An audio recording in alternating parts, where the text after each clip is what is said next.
Donc, je suis Théo Lacoche, chef de projet chez Nomadeis. Alors, moi, je suis de formation ingénieur Agro Paris. Ça fait 3 ans, du coup, que j'ai rejoint le cabinet. C'était mon premier emploi.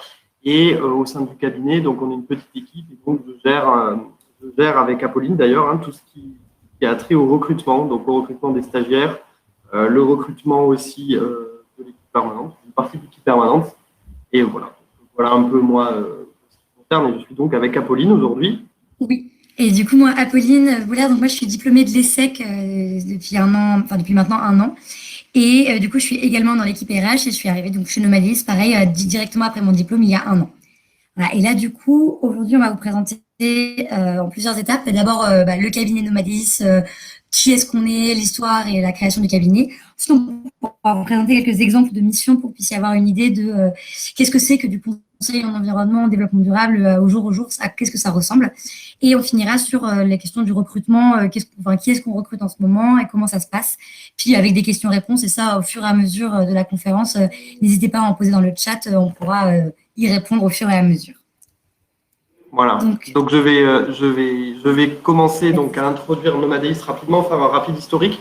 Alors nous, on est un cabinet de conseil indépendant, donc un point important, c'est-à-dire qu'on n'est pas la filiale d'un groupe plus important. On est basé à Paris, donc près de la place du Trocadéro, et on est donc effectivement spécialisé dans les enjeux de transition écologique et solidaire, et plus généralement les enjeux liés au développement durable.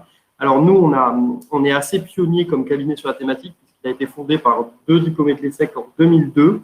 Donc voilà, une époque où il y avait assez peu encore alors de manière générale, où on s'intéressait un peu moins à ces questions, et a fortiori dans le monde du conseil, c'était vraiment pas un champ qui était très investigué. Donc voilà, un point aussi à souligner. Donc c'était à la suite d'un projet associatif qui portait sur les questions d'accès aux services essentiels dans les villes des pays en développement. Et donc, en 20 ans d'existence, on a contribué à la réalisation d'environ 700 missions dans 50 pays. Sachant que voilà, on a une vocation internationale assez forte, assez marquée. Voilà. Donc, en gros, notre métier de conseil s'articule principalement autour de deux volets stratégiques qu'on a présentés ici. Donc, le premier, c'est l'appui aux entreprises et aux organisations dans l'amélioration de leur performance durable et positive, donc l'amélioration de leur impact sociétal et environnemental notamment. Donc en fait, derrière ces termes, en fait, c'est l'ensemble des prestations qui concernent par exemple l'analyse de performance RSE, l'analyse de matérialité, les analyses de risque, la conception et l'animation du dialogue partie prenante. Enfin, c'est des concepts que vous devez bien connaître, qui sont assez classiques dans le conseil. La conduite d'études concurrentielles, évidemment, mais tout ceci avec en trame de fond, évidemment, les enjeux d'aider et on a un second pôle d'activité, on va dire, qui recouvre la contribution à la structuration et au développement des filières de l'économie verte. Donc là, c'est un certain nombre de filières qui sont, de par leur nature, très connectées aux enjeux de matériaux sourcés, les filières liées à l'économie circulaire, par exemple, etc.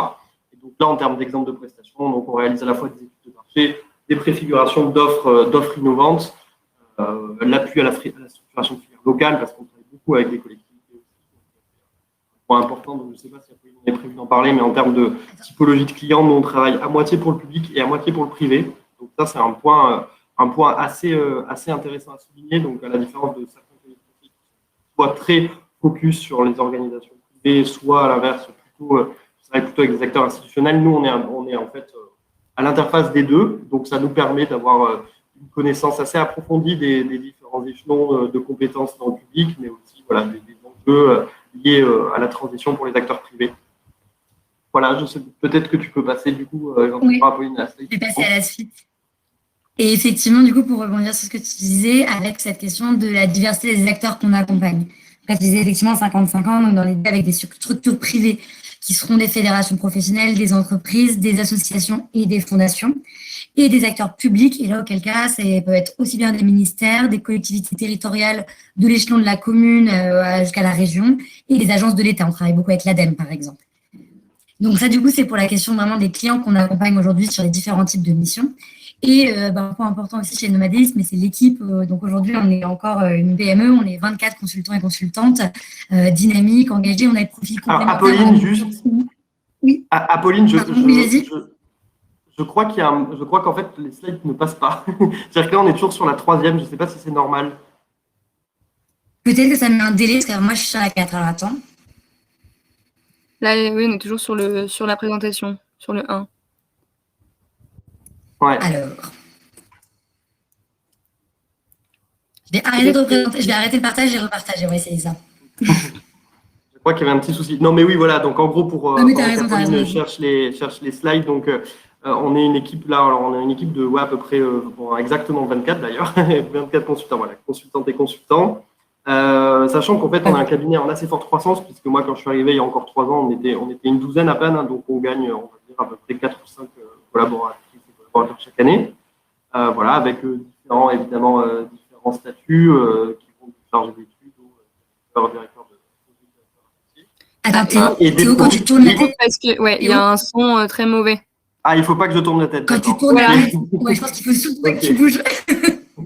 Ok, d'accord. Bon, je vais rester focus caméra alors.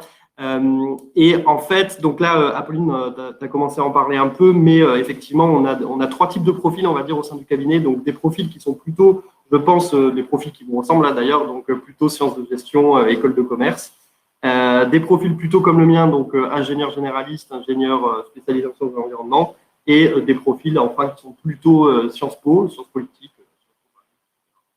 Voilà un peu en termes de type de profil qu'on a dans l'équipe.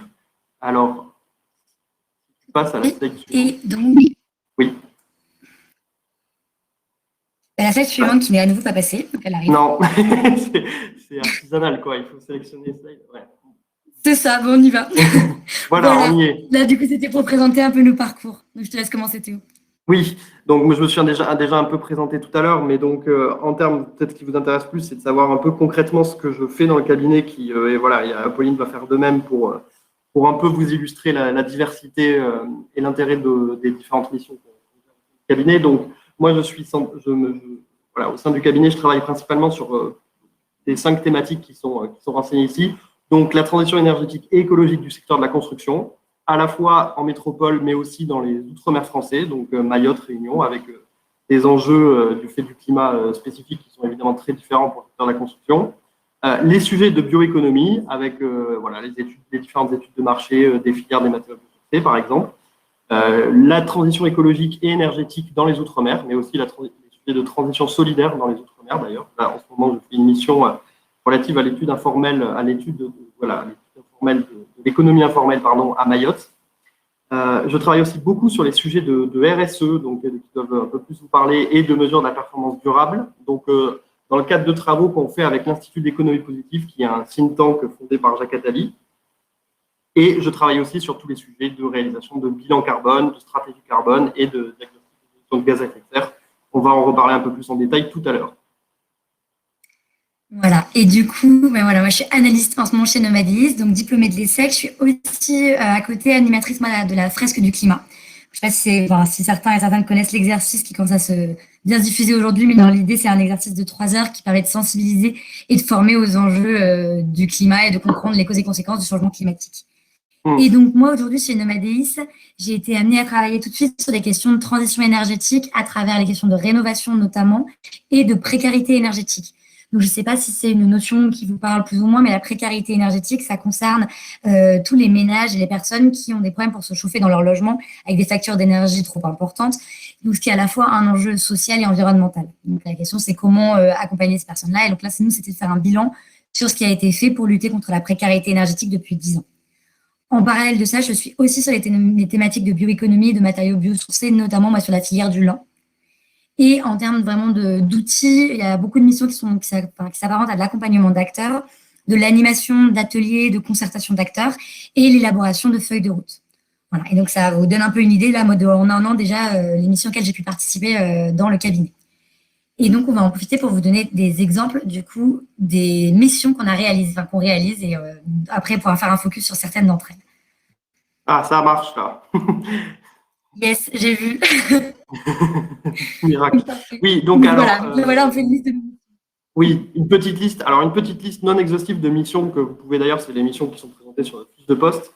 N'hésitez pas à me dire si ça va pas pour le son, mais là, je crois que ça va à peu près, du coup, de ce que je dis dans le chat. Oui. Donc, C'est mieux. comme je le disais, donc, actuellement, je supervise une mission relative à la réalisation d'un bilan carbone et à l'élaboration de la stratégie environnementale d'une entreprise du secteur des cosmétiques. Donc, c'est une entreprise M, d'ailleurs, c'est public, on en parle sur le site. Donc, c'est une entreprise qui travaille, voilà, on reviendra un peu dans le détail, mais qui est très engagée sur la question du sourcing avec le recours à des produits plutôt européens, voire français.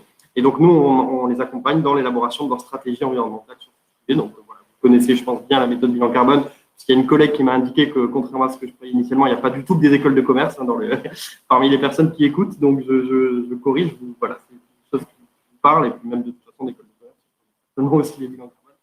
Donc, voilà pour ce premier point.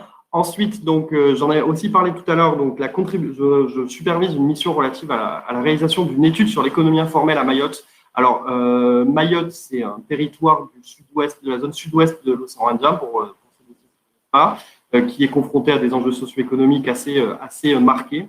Voilà, c'est un taux de pauvreté très, très important, le département le plus pauvre de France, etc., et qui est confronté, comme d'ailleurs un certain nombre de pays africains voisins, aux enjeux de l'économie informelle. Et donc, nous, notre objectif, c'est de réaliser un diagnostic dans un premier temps et ensuite d'identifier des pistes d'action pour formaliser des activités qui sont pour l'heure informelles.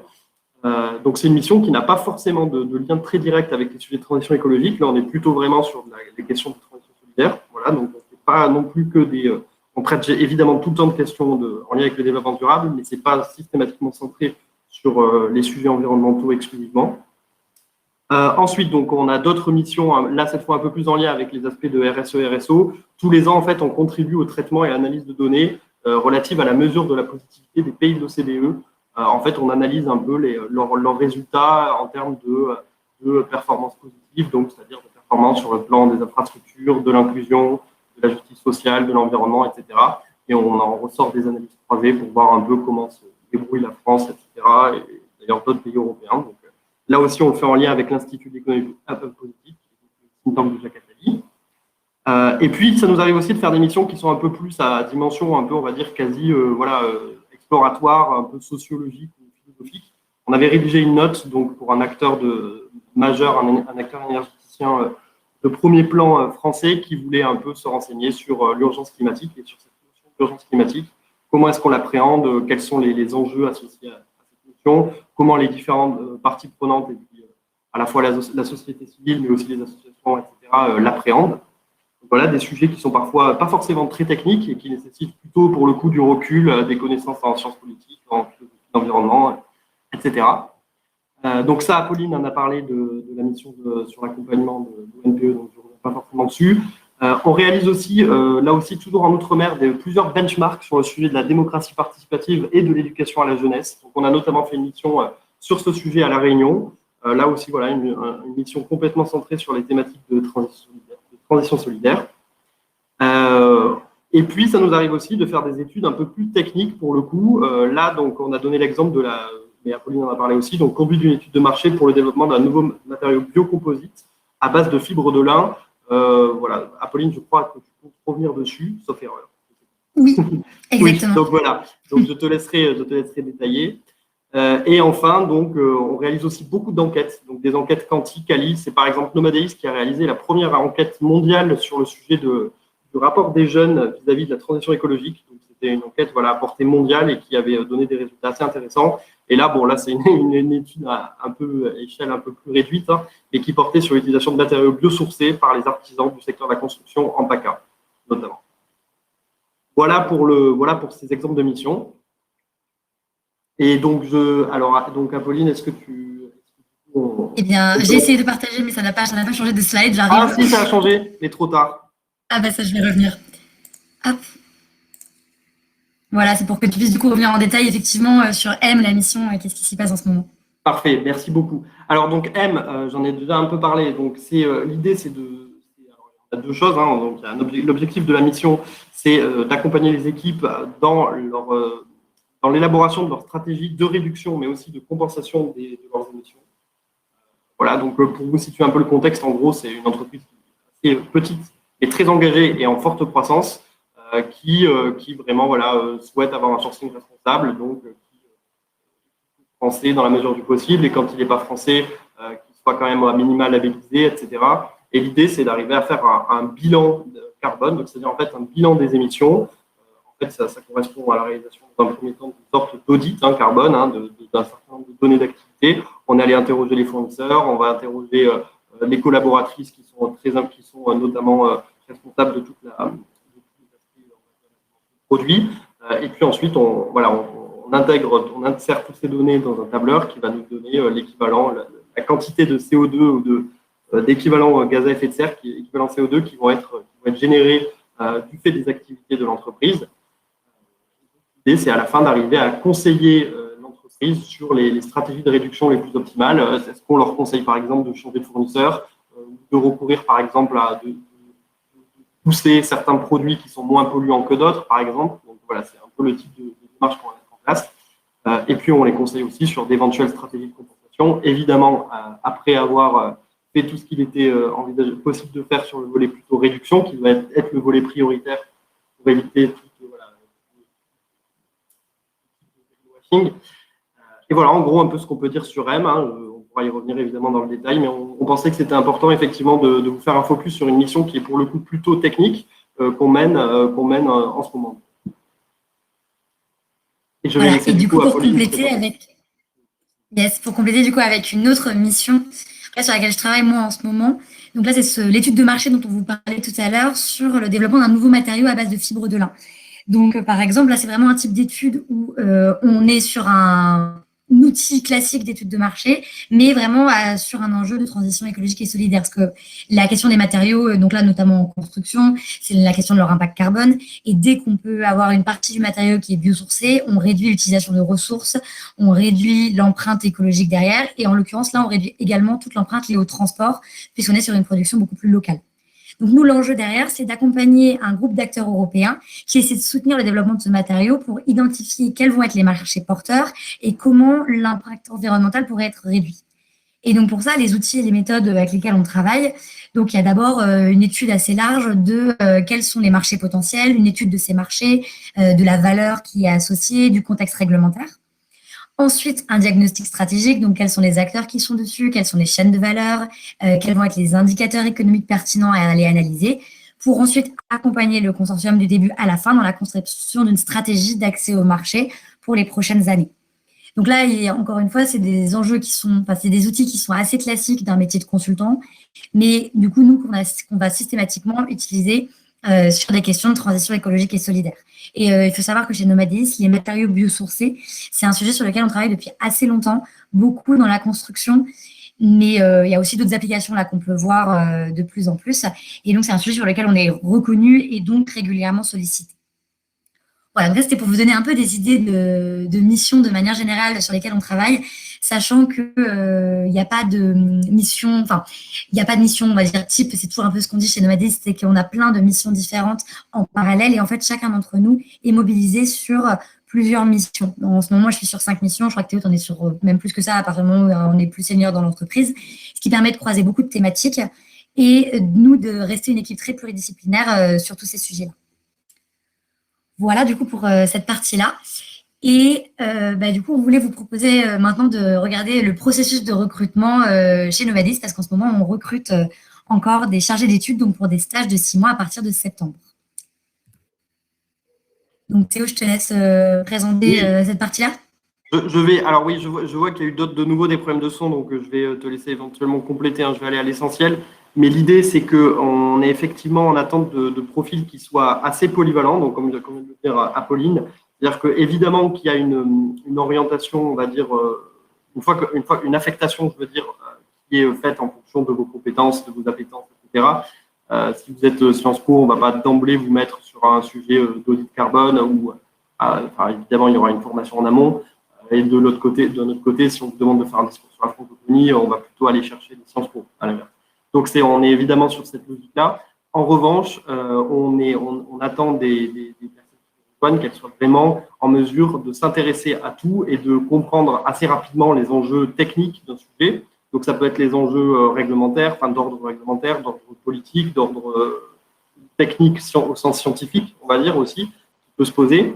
Mais du coup, c'est vraiment un point sur lequel on insiste et on veut vraiment des personnes qui soient intéressées, curieuses, intellectuellement et qui ensuite sont évidemment assez rigoureuses, assez assidues, qui disposent de très bonnes qualités rédactionnelles aussi, parce qu'on est un cabinet de conseil qui, donc comme Apolline l'a expliqué, on travaille avec des acteurs parfois d'assez haut niveau, on va dire, en termes des acteurs institutionnels, des ministères, des dirigeants d'entreprises, y compris d'entreprises du CAC 40. Et donc, on rédige beaucoup de rapports qui doivent avoir un très bon niveau, on va dire, rédactionnel. Donc ça, c'est vraiment un point important chez nous.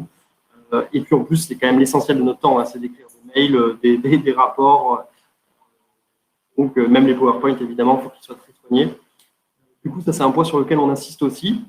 Et puis ensuite, il y a évidemment le français, la maîtrise du français, ça c'est évident. Et sur le volet un peu plus data, pour être un peu plus explicite, on n'a pas du tout de data analyst chez Nomadis et c'est pas une compétence alors c'est une compétence qu'on rechercherait, évidemment dans l'idéal, mais c'est pas une compétence requise pour nous rejoindre. C'est-à-dire qu'il suffit, j'ai envie de dire entre guillemets, d'une bonne maîtrise de la suite Office, d'Excel, etc. pour pouvoir nous rejoindre. Mais on rentre jamais dans un niveau de technicité et de maîtrise d'outils qui sortent un peu du champ. Ça arrive jamais. On a des personnes qui maîtrisent la cartographie, donc on fait quelques cartes, mais c'est pas un prérequis non plus. Voilà, et sachant qu'on donne la priorité aussi au profil de fin d'études. Ça, c'est un point important, puisque nous, nos stages, on les considère comme des stages de pré-embauche. Donc, en fait, on fait quasiment systématiquement des propositions de rester dans le cas où, évidemment, ça s'est bien passé, ou dans le cas où il y a un accord mutuel. Et dans le cas où ça s'est bien passé dans les deux sens, on fait ces propositions d'embauche et de contrat. Donc, du coup, on est plutôt dans cette logique-là, fin d'études. Après, évidemment, on n'est pas du tout fermé au non plus. Voilà. Et vous, du coup, pour compléter, il y a effectivement une question qu'on nous pose souvent, c'est de savoir est-ce qu'il faut forcément avoir une formation en amont sur les questions de développement durable ou RSE. Aujourd'hui, non, dans la mesure où les écoles ne nous forment pas plus que ça, autre mesure à ces sujets-là. Et donc, en fait, si on attendait ça, je pense qu'on recruterait personne qui a déjà des formations sur le sujet. Donc, ce qu'on cherche, ça va être une appétence pour ces sujets-là, évidemment. Il va y avoir, démontrer cet intérêt pour les enjeux, mais c'est que ce soit par une expérience professionnelle préalable, par un engagement personnel, un engagement associatif, c'est des choses qui nous intéressent. Et ensuite, Théo, il y a aussi une question là qui a été posée dans le chat sur la question des postes de consultant junior en sortie d'école. Alors, je vais ébaucher la réponse et tu compléteras. Dans l'idée, la plupart du temps, on préfère que ça passe par un stage de fin d'études parce que on a rarement des gens qui ont déjà fait du conseil en amont et du conseil en développement durable, qui est quand même un métier assez spécifique. Donc, quand il y a des profils, et c'est arrivé là récemment, qui sont arrivés avec ces compétences déjà réalisées auparavant, auquel cas, ça peut être une discussion tout de suite sur un CDI. Mais la plupart du temps, il y a toujours un temps de formation qui est à la fois de la formation pour la personne qui va apprendre, mais aussi pour s'assurer que c'est bien le métier qui va les intéresser. Donc, voilà. Donc là, mais je ne sais pas si en ce moment, du coup, on a toujours un poste de consultant junior qui est ouvert ou pas. Ouais, ben, je vais compléter. Du coup, oui, alors tout ce que vient de dire Apolline est évidemment très juste.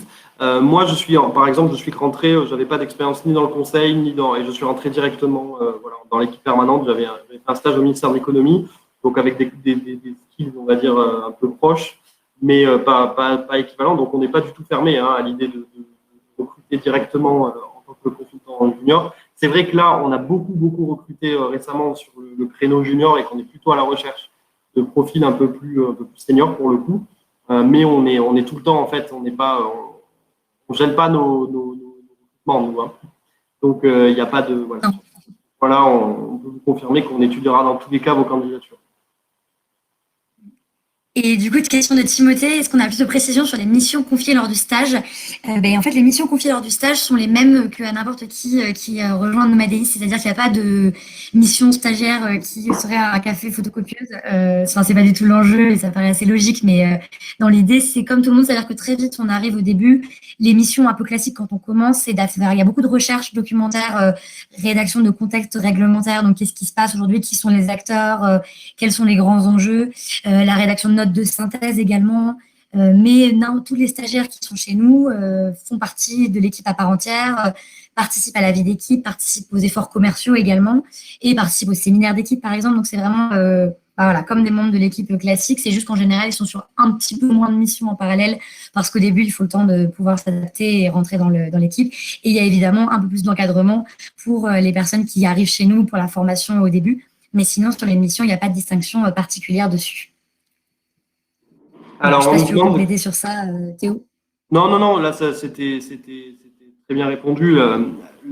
Quand, il y a une question, c'est quand commence le recrutement? Alors, en fait, le recrutement, il est permanent, on va dire, chez nous. C'est-à-dire qu'il n'y a pas de… Il y a évidemment des campagnes de recrutement qui correspondent aux campagnes voilà, de besoins en matière de stagiaires. Donc là, nous, on commence évidemment maintenant. Donc, le recrutement septembre, il est prévu pour le 1er septembre. Mais on est en train on étudie en ce moment les candidatures, etc. Nous, on a 3 créneaux à pourvoir pour septembre, pour la limite, pour une entreprise. Donc, 3 créneaux pour le 1er septembre. On en a un qui est déjà pourvu, donc il en reste 2. Et très concrètement, voilà. Sinon, ensuite, les créneaux d'après, c'est pour le mois de mars. Nos campagnes, c'est septembre-mars, mars-septembre. C'est un tout petit peu coupé, mais c'est ça à retenir, c'est ce qu'on mettait ici, c'est septembre 2021. Là, on recrute en ce moment pour ça et effectivement, après, ce sera mars 2022. Voilà. Et bah, du coup, puisqu'on en est là, on peut vous dire un petit peu plus sur le processus, comment ça se passe, du coup, les étapes de recrutement. Je vais te laisser décrire. Ouais. Ça marche, ouais. Et du coup, une première étape, évidemment, c'est donc l'envoi de la candidature. Donc, c'est ce qu'on vous mettait à la slide d'avant. L'adresse mail, c'est stage@nomadeis.com avec un CV et une lettre de motivation. Voilà, donc ça, c'est la première étape qui, nous, on va analyser derrière, sachant que on lit toutes les candidatures aujourd'hui. Donc, on fait un effort, voilà, et on répond en général sous 1 à 2 semaines à toutes les candidatures qu'on reçoit. Et donc, voilà, et sachant qu'on prête une attention toute particulière à cette lettre de motivation, dans la mesure où ça nous permet déjà de savoir beaucoup plus ce qui vous intéresse chez Nomadis, quel est votre parcours et pourquoi vous êtes là, plus qu'un CV tout simplement. Et ensuite, parce que comme on vous le disait tout à l'heure, la rédaction, c'est quelque chose qui est important dans tout notre métier par la suite. Donc évidemment, une lettre qui serait mal rédigée ou avec plein de fautes d'orthographe, ça pourrait pas du tout être quelque chose qui vient chez nous. Donc c'est vraiment quelque chose qu'on valorise. Une fois qu'on a traité cette candidature, donc là, il y a un délai d'1 à 2 semaines. Si vous êtes sélectionné, vous serez invité à un premier entretien de motivation. Donc, l'enjeu, c'est à la fois de présenter, vous, vos motivations, pourquoi le conseil chez Nomadis, et nous, de vous présenter aussi plus en détail ce qu'on fait chez Nomadis pour voir si, évidemment, l'intérêt est réciproque à cet endroit-là. Donc, c'est à la fois votre parcours, votre présentation et vos attentes face à ce stage. C'est une durée d'environ 30 à 45 minutes. Si celui-ci se passe bien, il y a un deuxième entretien. Donc, avec chez nous un process qui est assez court en nombre d'entretiens par rapport à d'autres process de conseil. Mais du coup, le processus numéro 2, il y a une étude de cas à préparer, qui est une étude de cas qui est à faire réaliser chez soi, qui en général est assez conséquente. Ça, on parle de 2 ou 3 jours de préparation à peu près, sur une durée qui est laissée d'1 semaine. L'objectif de cette étude de cas, c'est de pouvoir vous plonger dans le bain de ce que c'est que travailler chez Nomadis en tant que consultant ou consultante. Parce que du coup, ça ressemble vraiment à des missions qu'on peut avoir faites dans le cabinet. Donc, en général, c'est des parties de la mission.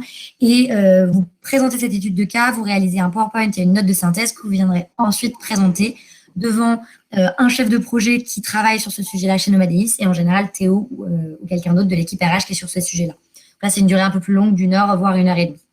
Et si ça, c'est bon, le process est conclu et là, on pourra vous proposer une offre. Voilà, donc c'est un processus qui va assez rapidement. En général, vous avez des réponses qui sont assez claires. D'une semaine à l'autre, ça peut s'enchaîner et aboutir à un recrutement à la fin. Voilà pour du coup, nous, ce qu'on avait à vous présenter. Donc, si vous avez d'autres questions, n'hésitez pas. Si vous voulez qu'on revienne sur certaines de nos missions. Voilà, je ne sais pas si vous avez des questions particulières, en tout cas à ce stade, mais n'hésitez pas à les poser.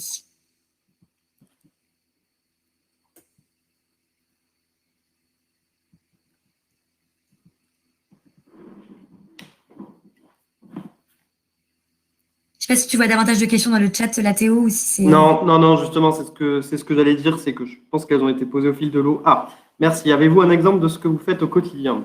Alors, un exemple… Il y en a plein. C'est, au-delà de ce qu'on a déjà donné en termes de… en fait, alors peut-être pour redire, en gros, déjà, Apolline l'a souligné, mais c'est important, il n'y a pas de distinction nette entre le travail d'un chargé d'études et d'un membre de l'équipe permanente, donc ça c'est important. Et en fait, les missions qu'on réalise au cabinet, c'est celles du conseil. C'est-à-dire qu'en gros, il y a un volet production et un volet développement commercial. Sur le volet développement commercial, ce qui est important de noter, c'est que toute l'équipe participe à la prospection des appels d'offres publics, c'est-à-dire en gros ce que l'ADEME met en ligne en termes de marché public, ce que le ministère de l'Environnement met en ligne en termes de marché public. Nous, c'est l'équipe, dont les chargés d'études, qui font le choix de se positionner ou non sur les différents marchés et qui ensuite rédige les réponses aux appels d'offres. Ça, c'est un point important pour cet aspect commercial. Donc, c'est un peu constitutif d'une journée pour répondre à votre question. Ensuite, sur l'aspect plutôt production, ce sont encore une fois les méthodes du conseil, la recherche d'informations, donc avec par exemple l'analyse bibliographique, la revue de littérature, la réalisation d'entretiens qualitatifs avec des experts clés de secteurs donnés, et puis ensuite tout le volet, on va dire, plutôt d'analyse et d'études et d'intégration des données, et la rédaction de rapports et de supports de communication ou de valorisation des différents documents, des différents résultats de l'étude. Voilà un peu en gros ce qu'on fait. Et sinon, au-delà de ces deux volets, on va dire production et commercial, il y a un volet relatif à tout ce qui a trait aux tâches transversales. Donc, nous, ce qu'on appelle les tâches transversales, ça correspond en fait, en gros, aux fonctions support dans une entreprise. Donc, c'est la fonction support commerciale, RH, quoi d'autre, et puis gestion de l'informatique, etc. Même si depuis très peu de temps, on a une office manager, donc on n'a plus, trop à gérer, nous, ce genre de tâches. Mais voilà, un peu en gros, c'est les trois socles un peu de notre quotidien, on va dire.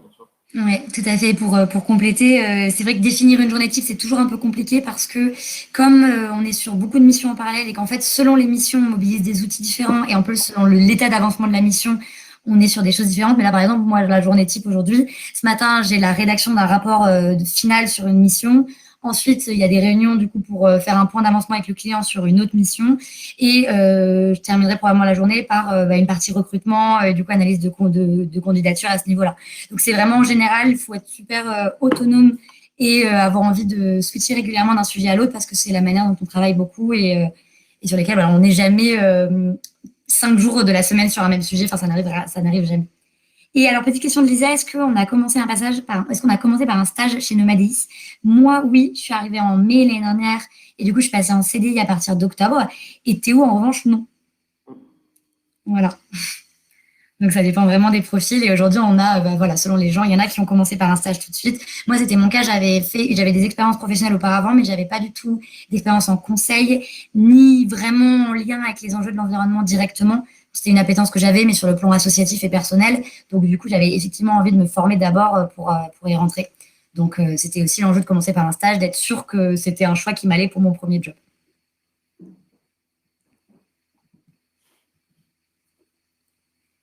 Dans quelle mesure Dans quelle mesure réalisez-vous des missions sur la transformation des business models en lien avec les enjeux environnementaux? Alors, donc en fait, ça, c'est une question qui concerne, on va dire, toutes nos missions en lien avec les sujets de performance durable, de performance RSE, de RSO, etc. En gros, de ce que je comprends, même c'est un sous-sujet peut-être de cette thématique. Mais on va dire que nous, sur les sujets vraiment de transformation, on est en fait, à ce stade, on se situe plutôt sur nos sujets RSE, RSO, sur un volet plutôt diagnostique. C'est-à-dire qu'en fait, ce qu'on fait, c'est qu'avec l'Institut de l'économie positive, on conçoit et on calcule ensuite des indices de positivité des entreprises et d'ailleurs d'autres types d'organisations qui vont nous permettre de dire que sur, on va dire, 5 dimensions clés de l'économie positive qui sont les conditions de travail, l'environnement, les sujets de recherche et de gouvernance, etc., une entreprise est plus ou moins positive. Et ensuite, donc une fois passé ce diagnostic, il y a certaines entreprises qui se lancent effectivement dans une démarche de transformation, donc avec un appui, une stratégie évidemment stratégie un peu générale de transformation. Et là, c'est un domaine dans lequel on se lance de plus en plus, donc c'est assez intéressant. On va effectivement de plus en plus maintenant passer de la partie vraiment diagnostic à la partie action, qui est évidemment la partie qui aussi nous intéresse beaucoup. Mais globalement, à ce stade, c'est vrai qu'on est plutôt resté à cette partie diagnostic. J'essaie de réfléchir en même temps si j'ai des exemples. Il y a aussi, on peut avoir aussi les questions quand on travaille des filières. Par exemple, sur les filières de bioéconomie, là, en fait, on raisonne quand même pas mal business model dans la mesure où il y a un modèle existant qui, en général, est on prend une ressource, on la transforme, puis on la jette. Et qu'effectivement, les réflexions qu'on essaie de mener sur l'économie circulaire dans le bâtiment, sur l'introduction de différents types de ressources plus locales, avec différentes chaînes de production et différents acteurs, à ces niveaux-là, on est aussi sur des transformations de business model, en général sur des sujets précis. Donc, ça peut être un peu l'autre volet sur lequel on est amené à travailler sur ces questions-là, voilà, d'économie circulaire, de filière verte et ces questions. Alors du coup, Lisa demande quelles étaient nos expériences avant Nomadéis. Alors du coup, moi, j'avais travaillé dans 2 startups. J'avais travaillé dans la transformation des entreprises sur les questions de transformation digitale. Donc c'était de l'accompagnement des acteurs. J'avais travaillé voilà, beaucoup sur une question digitale. Et en fait, moi, c'est sur le plan personnel où je m'étais formée à côté à travers des MOOC et à travers un double diplôme, un échange sur les questions de gestion environnementale. Et ensuite, fresque du climat. Donc, c'était un peu à la fois le côté pro, où j'étais beaucoup sur la transformation des entreprises, mais sur une question digitale, et sur des expériences personnelles qui étaient de l'engagement là-dedans et qui, du coup, étaient au croisement des deux. Et toi, Théo, je ne sais pas ce que tu avais fait comme expérience précise avant d'arriver chez Nomadis, du coup. Moi, je suis ingénieur agroparisTech, donc j'avais moins d'expérience pro, par exemple, qu'un profil comme Apolline, hein, qui est tech. Mais sinon, j'avais fait un stage, du coup, au ministère de l'économie, au bureau, au service, un peu qui gérait tous les aspects environnement. Donc, c'était assez intéressant de traiter des questions environnementaux au sein d'une direction qui a plutôt pour objectif de promouvoir la compétitivité des entreprises. Et donc, je travaillais sur tous les sujets en lien avec l'économie circulaire, notamment. J'avais fait un travail assez important. Et puis, j'avais fait par ailleurs un travail assez important d'idée, en gros, à définir la position du ministère de l'économie sur la question des biocarburants. Sachant que les biocarburants, comme vous le savez, il y a des biocarburants qu'on qualifie d'avancés parce que leur production n'entre pas en compétition avec des productions alimentaires, par exemple. Et l'idée, c'était de savoir si on pouvait catégoriser une ressource en particulier, qui était la mélasse, comme en gros un sous-produit de l'industrie betteravière, si on pouvait ou non la catégoriser comme biocarburant avancé. Et donc, il y avait tout un enjeu un peu autour des fédérations professionnelles qui souhaitaient ou non avoir que cette reconnaissance soit effectuée. Voilà. Donc, j'étais du côté plutôt client, on va dire, et là, je suis passé ensuite côté conseil. Donc, qui est assez, enfin, que moi, je préfère personnellement, mais qui a évidemment ses avantages et ses inconvénients, quoi. Et du coup, question de Marie-Aimée, participez-vous à des groupes de travail, de recherche animés par l'ADEME ou le MTE que nous pourrions suivre? Alors oui, en ce moment, je travaille sur la question de la précarité énergétique et c'est des résultats d'une étude qui vont être présentés au colloque qui aura lieu à l'automne des 10 ans de la lutte contre la précarité énergétique. Donc ça, c'est avec l'ADEME et l'ONPE, donc l'Observatoire national de la précarité énergétique. Et donc là, du coup, toute l'étude qu'on est en train de réaliser, en fait, ça a été tout un diagnostic, état des lieux et vision prospective de ce qui avait été fait depuis 10 ans et ce qui pourrait être fait dans les 10 prochaines années. Donc, on va leur fournir, nous, les résultats d'une étude qu'ils vont pouvoir s'approprier et que notre directeur, du coup, général viendra présenter lors du colloque de l'ONPE en 2021. Là, je crois que c'est octobre 2021. Ça, par exemple, c'est un exemple de groupe de travail de recherche. Ça nous arrive régulièrement d'avoir des missions sur des sujets précis comme ça. Le MTE, je crois qu'on a pas mal travaillé avec eux aussi sur la commande durable et les matériaux biosourcés. Mais là, du coup, Théo, tu pourras probablement en dire un peu plus. Ouais. La commande publique, effectivement, c'est dans le cadre, on pourrait dire quasiment que dans le cadre de chacune de nos missions, vu qu'il y a un comité de pilotage et tout un travail de réflexion collaboratif, on est systématiquement, du coup, on rentre dans ce cadre des groupes de travail et de recherche. D'ailleurs, on fait beaucoup aussi de recherche, de ce qu'on appelle la recherche-action. C'est-à-dire qu'en fait, c'est des missions qui vont être assez théoriques, mais qui auront des applications très concrètes, évidemment, sur nos sujets d'environnement et de développement durable.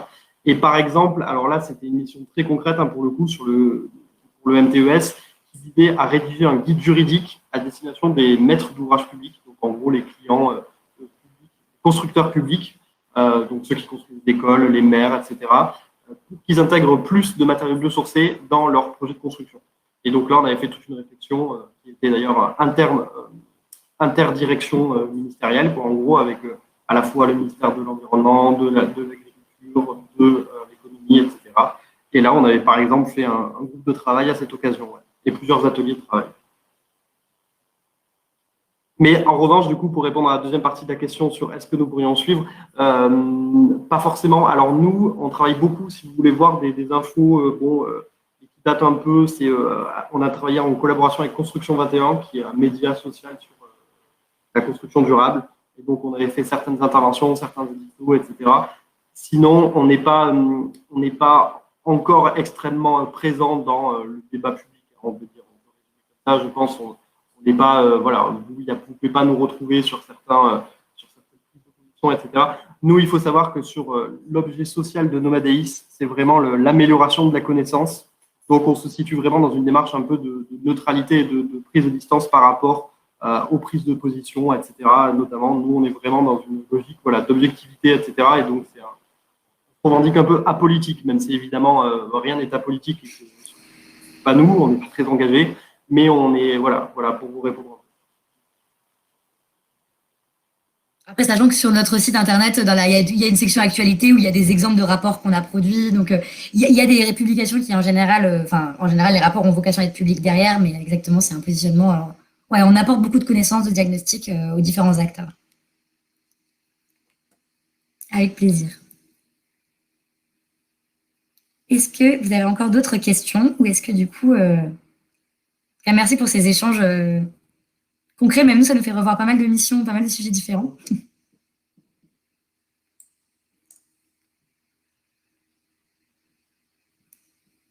Bah, je pense qu'effectivement, on a fait le tour des questions. Donc, merci en tout cas, beaucoup. N'hésitez pas. Ouais, merci beaucoup à toutes et à tous. Et n'hésitez pas si Nomadis vous intéresse, comme on vous a dit, on est en recrutement en ce moment. Donc l'adresse mail stage@nomadis.com qu'on vous avait remis tout à l'heure. Mais donc, vous pouvez postuler. Vous pouvez nous écrire aussi si jamais vous avez d'autres questions à la suite de cette présentation. Même si aujourd'hui vous êtes par exemple en début de cursus, que vous posez des questions sur la suite, quelles étapes avant de pouvoir potentiellement postuler, qu'est-ce qui peut se passer. Voilà, donc n'hésitez pas à nous contacter, moi par exemple sur LinkedIn ou à travers le forum. Voilà, on sera ravis d'y répondre et en tout cas on était ravis de pouvoir échanger avec vous. Merci beaucoup. Et merci pour l'organisation du forum. Merci pour l'organisation. Merci à vous d'avoir pris le temps de répondre aux questions, d'avoir pris le temps de parler de tout ça. Effectivement, donc le forum va être encore ouvert toute la soirée, il sera encore disponible. La plateforme sera encore disponible, donc il y aura les replays, il y aura encore les infos. Dans l'onglet recrutement, vous pouvez retrouver le stand, on va dire, de Nomadeis. Là, il y aura d'autres infos et puis vous pouvez laisser postuler et laisser un petit message juste pour récupérer le mail, pour rentrer en contact. Voilà, comme ça, il y a un contact qui peut se créer. Et puis, merci à tous d'avoir été là, à tous et à toutes.